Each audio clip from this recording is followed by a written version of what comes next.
جره‌های اعضای بدن شما در حالت آرامی روحی و جسمانی هم. سخن زهر و پازهر و گرم است و سرد، سخن تلخ و شیرین و درمان درد. معالجه قبول نموده ایستاده.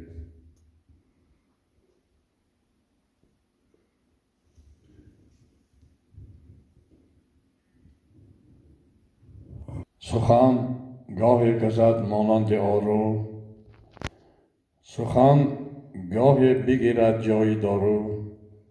هر آن زخمی که از تیغ زبان است، دوایش هم سخنهای روان است.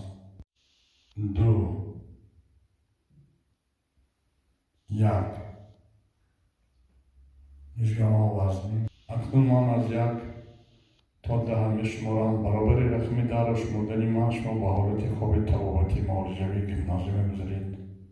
گیپناز این حالت مخصوص در سیستم عالی عصب است، نه خواب عادی، یعنی خواب سیخناک.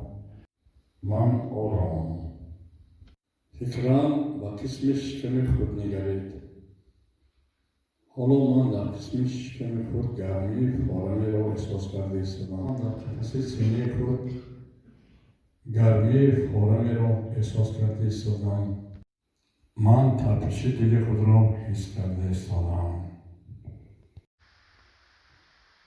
آرام نفس بگیرید، نفس برآورید. فکرم در قفس سینه خود به قسم دل خود نگرید.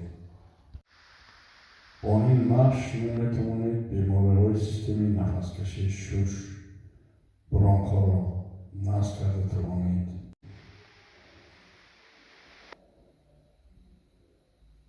فکراً به راه‌های نفس‌کشی خود نگرید. تمام راه‌های نفس‌کشی من کشاده شده ایستادم. آرام نفس گیرید، نفس برآورید.